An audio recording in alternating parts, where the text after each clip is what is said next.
AITA for getting angry because my husband and his mother hid that she spent money on expensive things for herself and now expect me to support her financially. Hi everyone. My name is Emily, I am 30 years old, and I have been married to my husband, Jake, who is 32, for almost 4 years now. Overall, I would describe our relationship as solid. We have had our ups and downs like any couple, but we always found our way back to each other. At least, that is what I thought. Something happened recently that completely shook me to the core and made me question not only my trust in Jake but also in the way we have handled boundaries with his mother, Linda, who is 58. For some background, both Jake and I work full-time jobs. Jake has always made a decent income, and I have always respected him for how hard he works. About 6 months ago, I was promoted at my company and, for the first time, started earning slightly more than him. It was never something that we made a big deal about. We agreed early on in our marriage to pool our money for shared expenses like the mortgage, groceries, and utilities but otherwise kept our finances separate. I liked having some independence and so did Jake. We never fought about money, and I naively thought that we were on the same page about respecting each other's financial autonomy. Linda, on the other hand, has always had a complicated relationship with money. She loves the finer things in life: designer handbags, luxury skincare, flashy jewelry, expensive vacations to tropical resorts, and for years, she managed to fund her lifestyle through a combination of a decent retirement fund, some inheritance money from her late parents, and what she used to call savvy investments. I never asked too many questions because, frankly, it was not my business. As far as I knew, she was set for life and could afford to treat herself. That illusion came crashing down about a month ago. It started innocently enough. Jake's younger sister, Natalie, who is 27 and does not exactly have a filter, casually mentioned during a family dinner that Linda might be moving in with us soon. I nearly dropped my fork. I tried to stay calm and asked what she meant, and Natalie, looking slightly panicked, said something like, "Oh, I thought you knew," before clamming up and refusing to elaborate. The second we got home, I cornered Jake in the living room and demanded an explanation. At first, he looked like a deer caught in headlights. Then he sighed heavily and confessed. A few weeks earlier, Linda had come to him privately and admitted that she had burned through almost all of her savings. Apparently, she had spent lavishly for years, justifying it to herself by saying that after decades of hard work, she deserved to finally live like a queen. Jake, feeling sorry for her and not wanting to upset me, agreed to keep it from me. He said that Linda was hoping we could support her financially, for a while, until she figured something out. I was stunned. I asked him why he thought it was acceptable to even entertain the idea without talking to me. Jake said he had been scared to bring it up because he knew it would upset me and he wanted to protect me from unnecessary stress. I laughed bitterly at that, telling him that being blindsided like this was 1,000 times more stressful than if he had just been honest from the beginning.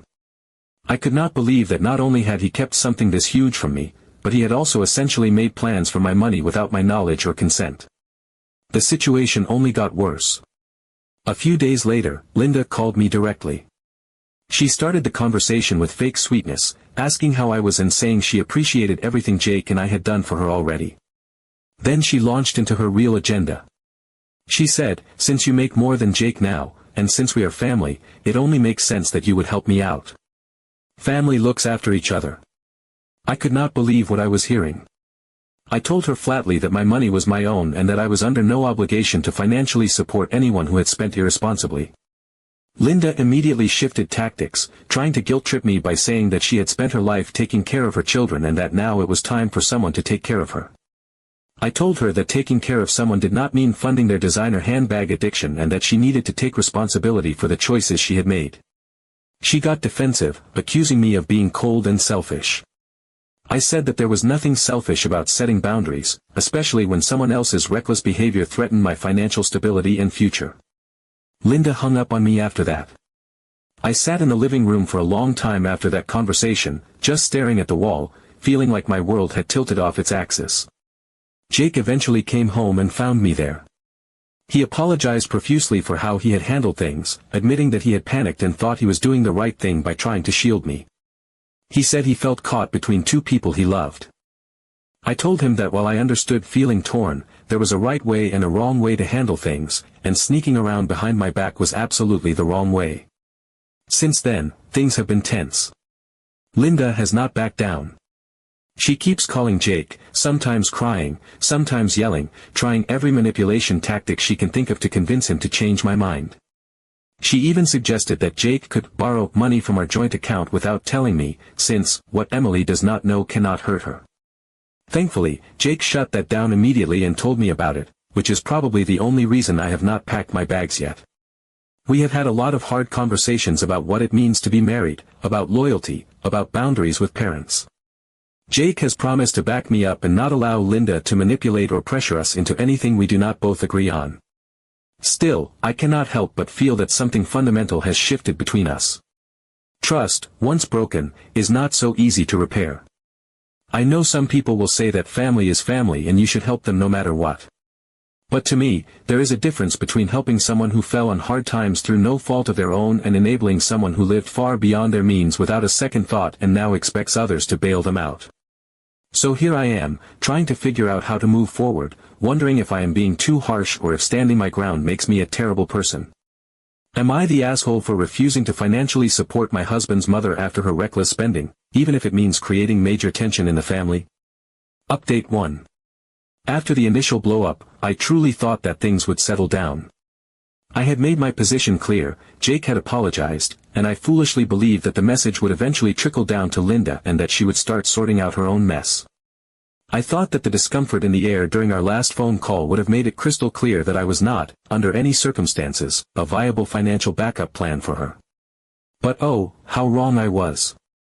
Instead of backing off, Linda just shifted tactics. She stopped trying to guilt-trip me directly and instead went to work behind the scenes, launching a full-scale emotional campaign against Jake. She started calling him daily, sometimes multiple times a day, always under the pretense of just checking in or catching up. In reality, every conversation was laced with heavily implied accusations and guilt. She would say things like she could not believe her own son would let her struggle, or she would reminisce about all the sacrifices she had made for him growing up, mentioning in a pointed voice how she had given up so much to make sure he had everything he needed. It was all carefully framed so that she never outright demanded anything, but the message was loud and clear: if Jake truly loved her, he would find a way to convince me to change my mind. At first, Jake tried to shield me from it. He would answer her calls privately, take his phone out onto the back porch or into the garage where I could not hear the tone of her voice. But it was not hard to tell something was wrong. He started coming back inside looking frustrated and exhausted, rubbing his temples like he was carrying the weight of the world on his shoulders. He grew quieter at dinner, distracted during movie nights, more irritable about tiny, stupid things that normally would not have even registered for him. About a week into this slow grind, he finally broke. He sat me down one evening after dinner, his face drawn and miserable. I could see he was gearing up for something, and I instantly felt my stomach twist with dread. He started by saying he understood why I felt the way I did, that he knew Linda's choices were irresponsible and unfair. Then he asked, almost hesitantly, if I would consider helping his mom out with just a small monthly contribution, something minor, something we would barely notice, just until she got back on her feet. I sat there staring at him, feeling my heart harden in a way that scared me a little. I could not believe we were having this conversation again. I asked him if he remembered everything we had talked about. I reminded him, carefully but firmly, that Linda's spending habits had nothing to do with me. I reminded him that every dollar we spent supporting her would be a dollar less for our own future. A future we had talked about and dreamed about together, saving for a better house, starting a family, having some financial breathing room so we could travel or take time off if we needed to. I told him that when Linda chose to drain her savings on luxury vacations and high-end handbags, she had not been thinking about her future. She had been thinking about immediate gratification. And now that the consequences had arrived, it was not my job to sweep in and fix it for her. I was not going to jeopardize everything we had built and planned for because someone else had chosen short-term pleasure over long-term security. Jake looked absolutely crushed when he realized I was not going to budge. He said that he felt caught in the middle, that it was tearing him up to see his mom so desperate. I told him that I understood it was painful. I told him that it sucked. But pain did not change the facts. Pain did not magically transform irresponsible behavior into someone else's obligation. I told him that his mother's desperation was born from her own choices, not ours, and that no amount of guilt would turn her problems into my responsibility. He sat there silently for a long time, staring at the floor, running his hands through his hair like he was trying to physically pull the stress out of his body. I stayed quiet too. I was not going to nag, or plead, or argue. I had said what I needed to say. I had drawn my line in the sand, and I was not stepping over it. Linda had created her own mess. She needed to figure out her own solution. Whether that meant downsizing her lifestyle, getting a part-time job, selling some of her designer things, it was on her, not us. Not me. Jake finally nodded once, so small and defeated that it almost broke my heart. But it was a confirmation. He knew I was right. He knew that no matter how much he loved his mother, sacrificing our future for her mistakes would not solve anything. It would only create new wounds between us that might never fully heal. This was not my responsibility, and deep down, I think he knew it too. Update 2. After I stood firm yet again, I thought, naively, that Linda would finally get the hint. I thought that faced with a united front, Jake's reluctant but growing resolve and my absolute refusal, she would be forced to regroup, rethink, and figure something out on her own. In my mind, it seemed so logical, faced with no other options, surely she would realize that the old strategies of guilt and pressure would no longer work. But if anything, my refusal did not shut things down, it only seemed to pour gasoline on a fire I had not fully realized was raging underneath her surface calm. Linda escalated in a way that blindsided me, in a way I had not quite been prepared for emotionally or mentally. She stopped filtering her manipulations through Jake altogether. She came directly for me. No more hiding behind his good nature or pulling strings in the background. She started calling me outright, brazenly, as if we had some unfinished business that only she and I could resolve. At first it was just once, one call, one voicemail, and I ignored it. I figured whatever she had to say could wait, that ignoring it would send a subtle message that I was not open to private conversations behind Jake's back. I thought it was just a last desperate swipe at trying to guilt me. I could not have been more wrong. The voicemails started piling up. First once a day, then 2, then 3, sometimes even 4 by the time I finished my workday. They were long, rambling, emotionally charged monologues. I would play them on speaker, listening in growing disbelief as Linda detailed how it was my moral obligation to help her, how, when you marry someone, you marry their family, and how, selfish, career-focused women like you will never understand true family loyalty. Her voice would swing wildly between wounded sadness and cold fury, sometimes within the same message. Each word dripped with passive-aggressive bitterness, each sentence carefully crafted to frame herself as the noble, suffering matriarch and me as the cold-hearted outsider who had turned my back on family values. She never once acknowledged her own role in the situation. There was no apology for the years of overspending. No ownership of the choices that led to her financial freefall. To listen to her, you would think this disaster had simply fallen out of the sky, a cruel twist of fate that I was now cruelly choosing to ignore. In her mind, she had built a courtroom where I was on trial, where she was judge, jury, and victim all at once, sentencing me for crimes I had never committed. It became relentless. I would silence my phone during meetings at work, hoping for a few hours of peace, and return to find my screen lit up with missed calls and voicemail notifications. Each new message carried an escalating sense of desperation, anger, or betrayal. She began texting too, sending me long, sprawling paragraphs about the sacrifices she had made for her children, the loneliness she felt now, the ingratitude she was suffering at the hands of the very people she had dedicated her life to. Every time my phone buzzed, it felt like a small shock of electricity straight to my chest. I began dreading even glancing at my notifications. I developed the habit of flipping my phone face down wherever I was, at my desk, at the dinner table, on the nightstand, just so I would not have to see the constant reminders of the emotional siege Linda had launched against me. At home, the tension was thick enough to choke on. It sat in the corners of every room, heavy and unavoidable. Jake noticed immediately, even if he did not know the full scope of what was happening. I became quieter, more withdrawn. Small things that would not normally bother me, a misplaced sock, an unfinished chore, started setting me off in ways that even I found alarming. I hated feeling so on edge in my own home, hated the way Linda's manipulations had infected the very air we breathed. One night after dinner, after yet another tense and silent meal, I reached my breaking point. I sat Jake down in the living room, my heart pounding with frustration and exhaustion. I told him, without sugarcoating anything, that this situation was putting a strain on our marriage in a way that genuinely scared me.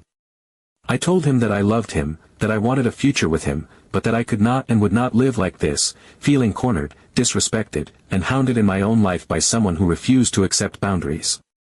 I told him that if he could not set firm, immovable boundaries with his mother, if he could not make it unequivocally clear that her behavior was unacceptable and that our marriage came first, it would cause serious, lasting problems between us that would not be easily repaired. For a long, agonizing moment, Jake just sat there, staring down at the floor, his face a mask of guilt, sadness, and helplessness.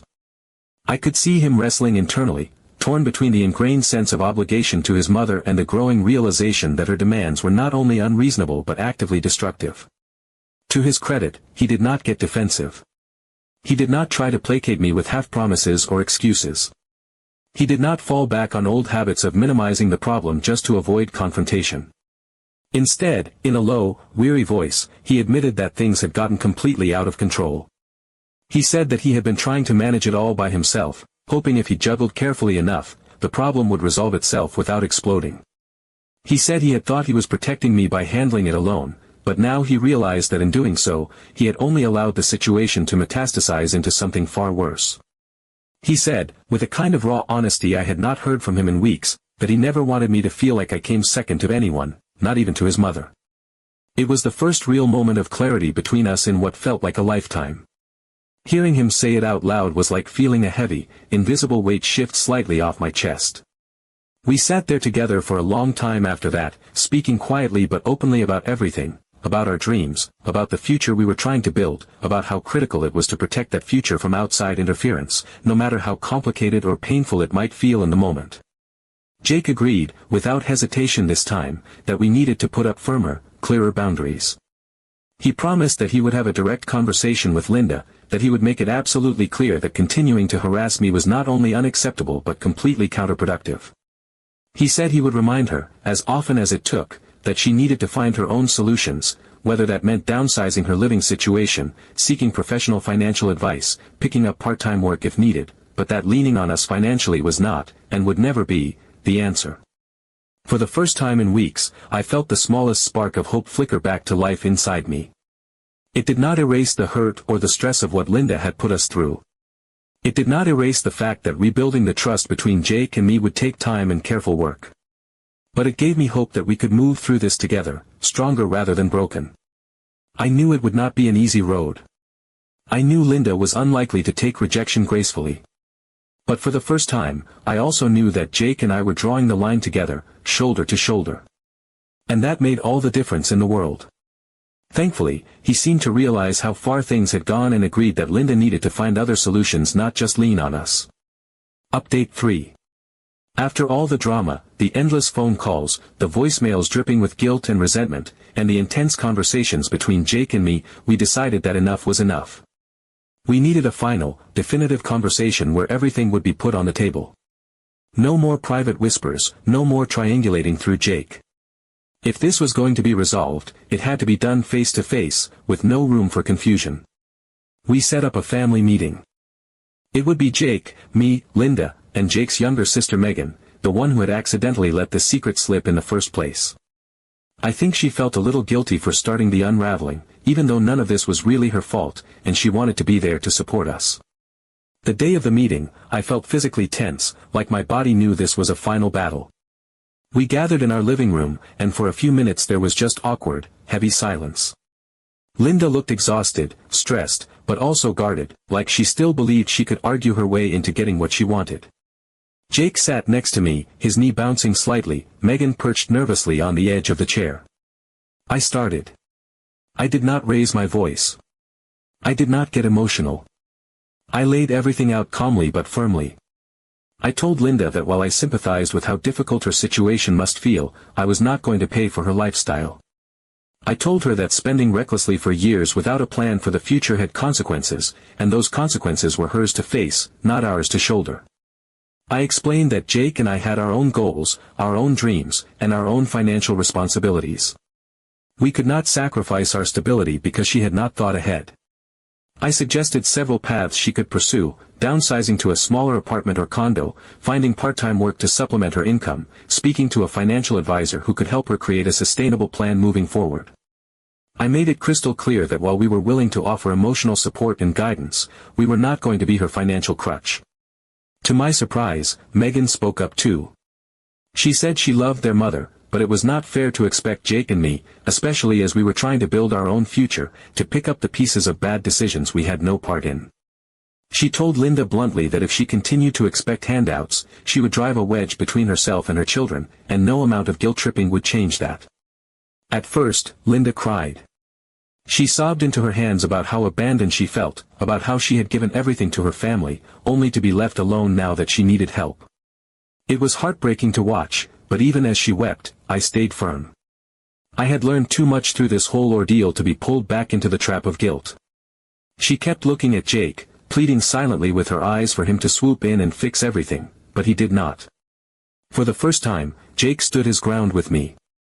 He told her gently but firmly that he loved her, but that our future had to come first.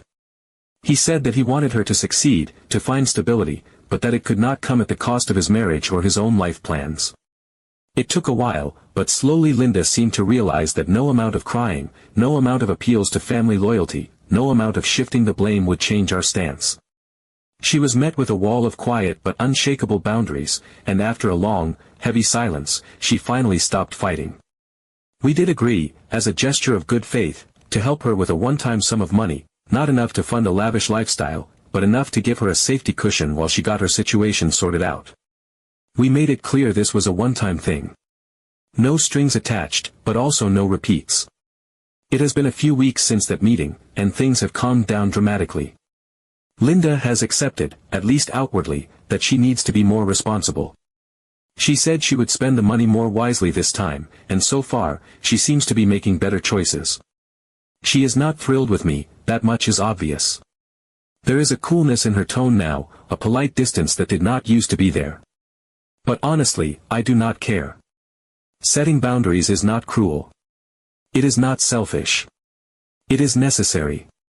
Allowing someone else's poor decisions to dictate my life would have been the real betrayal, to myself, to Jake, and to the life we are building together. It would have created a cycle of resentment and obligation that could have poisoned everything we have worked so hard for. I am proud that I stood my ground. Proud that I refused to let emotional manipulation twist my sense of right and wrong. Proud that Jake and I ultimately faced it together, as a team. And proud that, even though it was hard, we chose the harder but healthier path. So, am I the asshole for getting angry and refusing to support her? Honestly, after everything, I do not think so.